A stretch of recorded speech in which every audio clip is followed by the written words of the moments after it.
What's up, my wizards? It's Dev. From Mtg, we like magic, and it's official. Today, Wizards finally released the rest of Dominaria. We get to see the entire set today, which means that they previewed like over 60 cards.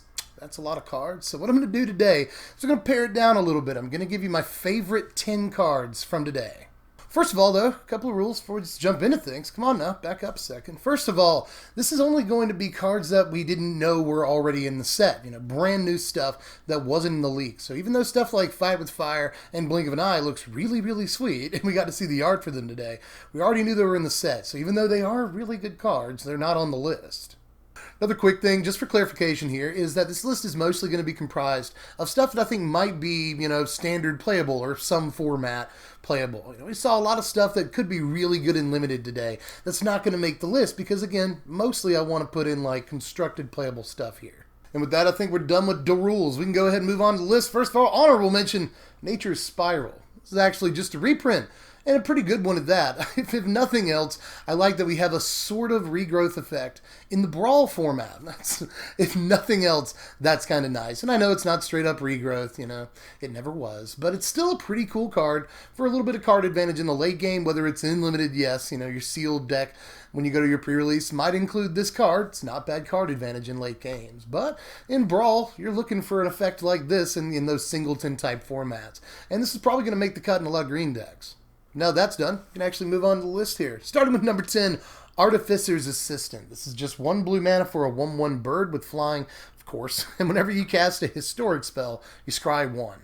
Well, this is just a neat little guy right here. I'm not really sure exactly what he'd slot into at the moment, but if nothing else, he's a 1 mana 1/1 flyer that has the ability to get you some amount of value. If you just cast a couple of artifacts or a legendary here and there after you have this out, then you get like 2-3 scries over the course of the game. That's great value for your 1 mana play, and it can even get a couple of damage for you before it's all said and done. So I kind of like this. I kind of do like this. Now, in decks that are trying to build around a historic theme, there may be better choices at 1-drop, but all in all, I'm not sure. The scries might be really important to make sure you get the things you want to get.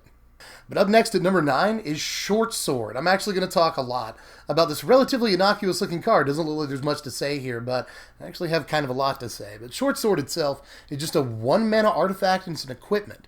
Equipped creature gets +1/+1, you can equip it for 1. Well, again, this looks like absolutely nothing. It might be absolutely nothing, but one thing I'll say about it is that a deck that a few of us have had our eyes on for the last few weeks since these Dominaria previews have been coming out is Cheerios. There's a renewed interest in this deck. It's essentially the Aetherflux Reservoir deck. Here, let's go to the graph. It's the Aetherflux Reservoir deck that uses Paradoxical Outcome to return a bunch of usually free artifacts to its hand, draws a bunch of cards, plays the artifacts again, eventually storms out, gets its 50 life, and then kills with Aetherflux Reservoir. This deck was at least possible back in the day before the last rotation because we had 0-cost equipments. We had Cathar's Shield and we had Bonesaw. When those rotated, the deck more or less rotated too. But one thing that I wanted was 1-cost equipments if we couldn't get 0-cost equipments. That's because now we have Danitha, which reduces the cost of equipment spells. That means that 1-cost equipments are effectively 0-cost equipments. So we already had Prying Blade and Inventor's Goggles.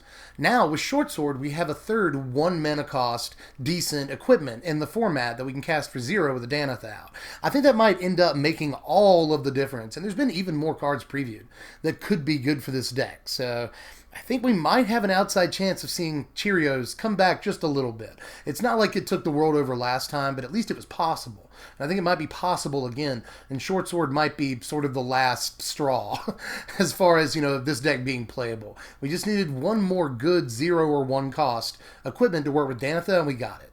Now, my number 8 is actually a little bit of a cheat here. There's 3 different cards, but that's because there was a lot of Fungus that they brung us today. We saw a lot of Fungus and Saproling stuff today at the very end here, and I didn't necessarily want to leave anything out. Kind of wanted to highlight all of these because Fungus is another deck that I've been really trying to build for the last week here, and I just wanted a little bit more support. And again, I think we got it for this deck. So let's go over all of these real quick. We saw Yavimaya Sapherd, Deathborn Thallid, and Thallid Omnivore today. Now, Sap Herd is a 3-mana 2/2 that puts a Saproling into play when it enters the battlefield.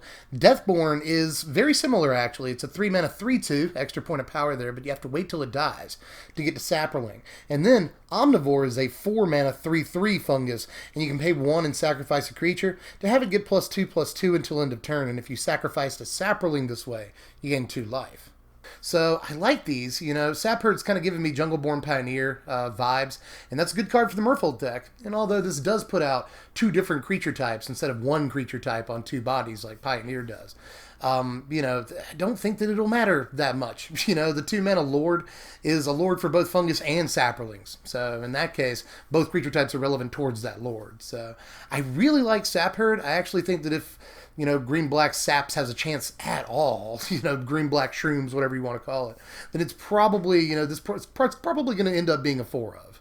Now, Omnivore I'm not quite as sure about, but I still wanted to highlight it. It's obviously supposed to be sort of your version of an Antuco Husk in this deck. Now, there's a couple of things I do and don't like about this. First of all, it's another sacrifice outlet for that deck. It's looking kind of like an Aristocrats deck, and it needs these sack outlets. I don't like, however, that it costs mana. Yeah, 1 mana's pretty low. I'll take that all day, but the deck already has a fair amount of mana sinks, which is kind of a good thing, but we're kind of running high. We've got Fungus Field, we've got Slimefoot, both of those are good mana sinks for the deck, but this is just another one that's going to suck up all your mana in a given turn, depending on what you're trying to do. So I don't know if we need more mana sinks in there. I really wish this was just a free sacrifice, especially if we're going to pay an extra mana for our Nantuko Husk. I'd really rather it be a free sack, but at least we do get the 2 life when we sack a sap, and that's going to be relevant a lot of the time.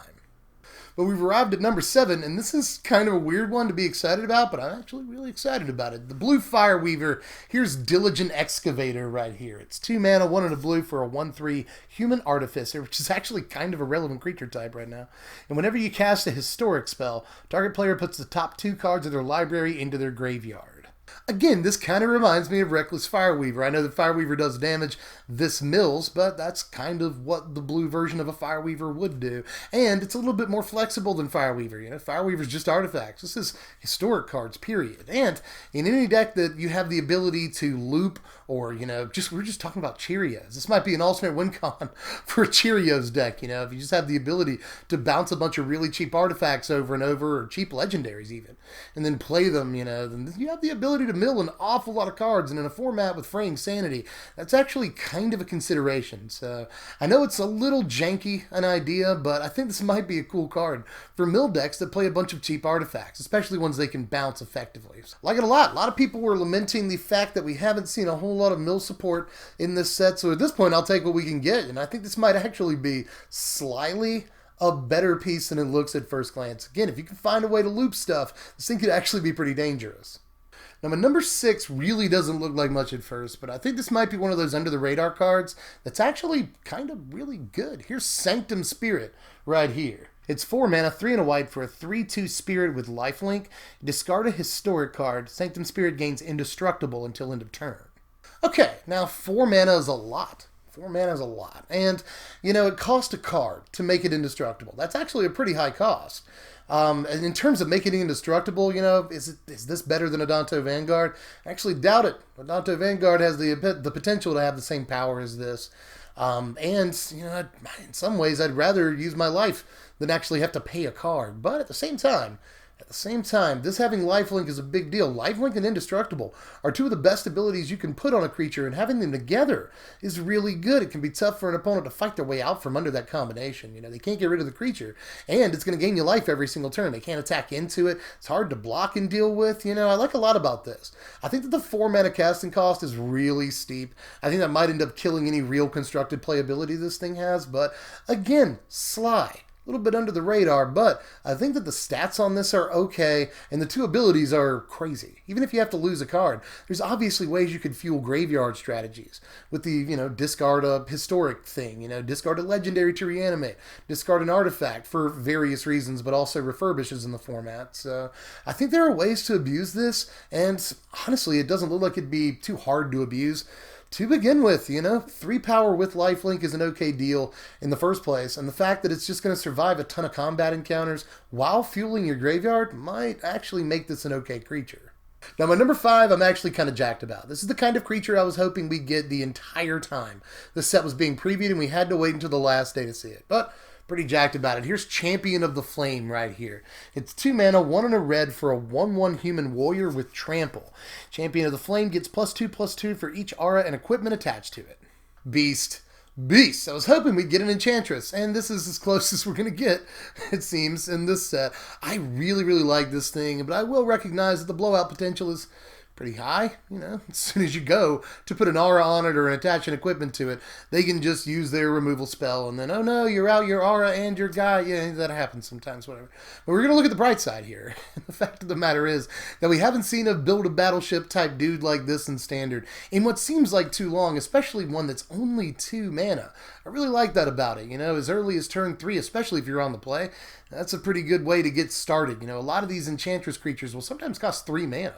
It's a bit too late, you know, so I like how early we can get started on this guy, and there's so many good things in the format already with this, you know. First of all, in Limited, this guy's kind of a beast, because there's a bunch of really good auras in this Limited. There's like Arcane Flight that makes this guy, what, like a 4/4 flying trample for only like 3 mana worth of investment. That's not bad.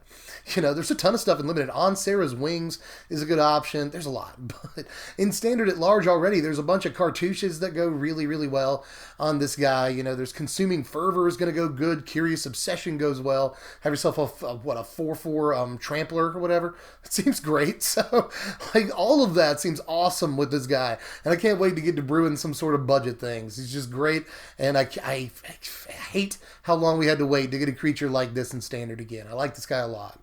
Well, here we are at number 4. My number 4 is more ramp. Like almost every color in this set gets ramp, apparently, and blue even gets it. Number 4 is Darren Arcana. This is just 1 in a blue for a 1/3 Merfolk Wizard with tap. Add a colorless to your mana pool. Spend this mana only to cast an instant or sorcery spell.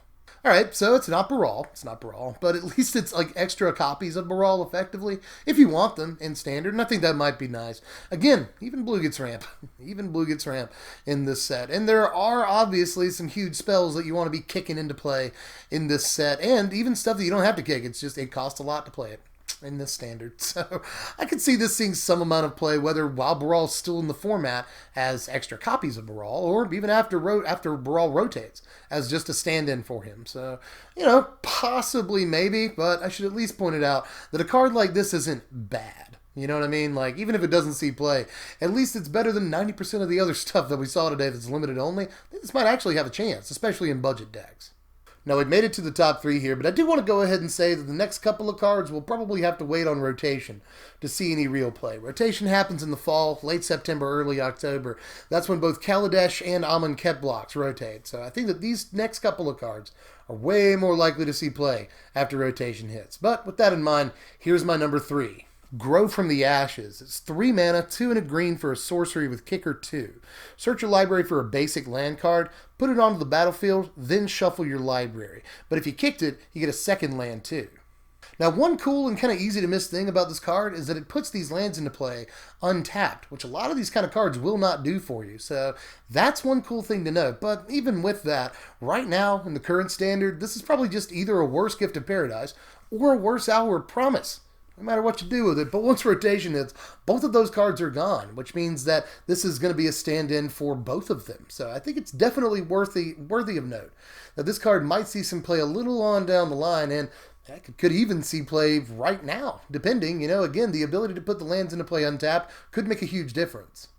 Now, my number 2 is another card that I'm actually kind of really excited about, but I can't get too excited for another 6 months. But in any case, number 2 is Shivan Fire. Shivan Fire! This is 1 red for an instant with Kicker 4. Shivan Fire deals 2 damage to target creature, but if you kicked it, it deals 4 damage to that creature instead. This has the same problem as the last card, you know. In the current Standard, we have both Shock and Magma Spray, which are probably better cards, but once rotation hits, this could replace both of them. And honestly, just like the last card, it may very well prove to be a better option, or at least an option to go alongside what we're already playing, you know. The ability to, in the late game, draw something that actually has real relevance in terms of removing creatures in a red deck is kind of strong, you know? Once maybe on turn 6 or 7, when the game goes that long and you draw your shock or your spray, you're not super happy, but at least this can do something. When you draw it on turn 6 or 7, it's going to take out one of the biggest threats on the other side of the table. You know, this can take out God for his gift tokens and, Scarab God tokens and stuff like that. Takes out Glory Bringers when you need it to. I think there's a lot of cool stuff about this card, even in Standard right this second. You know, Shock, Magma Spray notwithstanding. I think that this is kind of attractive, but once those cards do rotate in a few months, this is going to be the go-to option unless we see something else. But my number one is actually a card that got previewed super late last night after I'd already uploaded the preview video. It was actually like an hour after I uploaded the preview video. This card came out. So it's not technically from today, but I still have to talk about it, and it's definitely the best card we could be talking about. Here's Traxos Scourge of Crew. Despite the dumb name, this thing's really scary and awesome looking. It's a 4-mana legendary artifact creature. It's a 7/7 trample, you guys, and it enters the battlefield tapped. There's the downside, and doesn't untap during your untap step. But whenever you cast a historic spell, you untap it. Freddy Krueger, I really, really like this thing, man. Like, 4 mana is a really competitive casting cost. I will at least admit that. You know, we're trying to do so much for 4 mana in this format. And this pretty much requires that you have at least one other card in your hand so that you get at least one attack step in with it. I don't know about all that. You know, there are definitely limitations to playing it, but there's definitely things you'd want to play the turn after it. You know, that costs 5 mana. There are even legends you want to play that cost 6 mana, but, you know, for 4 and 5 mana, the mana that you're virtually guaranteed to have after the turn you cast this, there's plenty of amazing options in this format. There are too many to list, honestly. So I definitely think there's a lot of different directions that you could go with this thing. It obviously wants to be in like the Phyrexian Scriptures deck, even though it costs the same amount of mana as Scriptures. I think this almost certainly wants to go in, so there's that. So I can see a lot of different places this could be, even outside of Standard. There are people who say modern decks might want this. It'll really have to prove itself to me in other formats. But obviously this thing is costed really well for Standard. The trample, I think, puts it over the top. You know, usually part of the downside is that they can just chump block it, but they can't. They cannot just jump in front of this thing. Trample makes it super scary. So I think this is a very real creature. Again, especially after rotation, but very likely even before then, people are going to be trying to jam Traxos. Again, 4 and 5 mana, a lot of good options in Standard. This is competing with stuff like, you know, Karn, Hazaret, Rekindling Phoenix, Chandra. There's a ton of stuff. This is competing with Vraska's Contempt too. So it's going to be really tough to make a real mark at 4 mana, but this is just big enough of a threat that it almost certainly will. And that's my list. That's all my favorite cards from today, at least. You know, if you didn't see anything they really like, again, it could either have already been leaked. We didn't cover anything that had already been leaked that they released today. Or maybe it's going to be in the pre-release guide. Again, that's going to be out in just a few days. It's going to be out well before pre-release. So make sure you keep checking back with the channel. Sub if you're new. Hit the bell for the notes to make sure you get that content, because there's going to be a lot of stuff in there that you want to see. Plus Deck Techs coming up right after that. So sub, hit the bell, like this video if you liked it, and make sure you comment down there. Let me know how you felt about all this jazz. You should also check out my sponsor, TCG Player, the cheapest place you can get any of these cards on pre-order right now. And now that the entire set's out, speculation's going to be settling down a little bit, heating up on some cards though. So it's an especially interesting time to check out all the different prices of these chase rares, because there's kind of a lot of chase rares in the set. I don't know if you've noticed, but people are excited about a lot of different stuff. So if you want to pre-order any of it, hop on over to TCG Player. I'll leave a link in the description for you. If you're interested, you can also follow me on Twitter at SBMTGDev, or throw me $1 a month on Patreon. That's all I ask. I'll leave a link in the description if you're interested in that business. But pretty sure I'm tapped out for now. I'll catch you cats later. I'm Dev from The Place. Thanks for watching, my wizards. Spread love and be kind.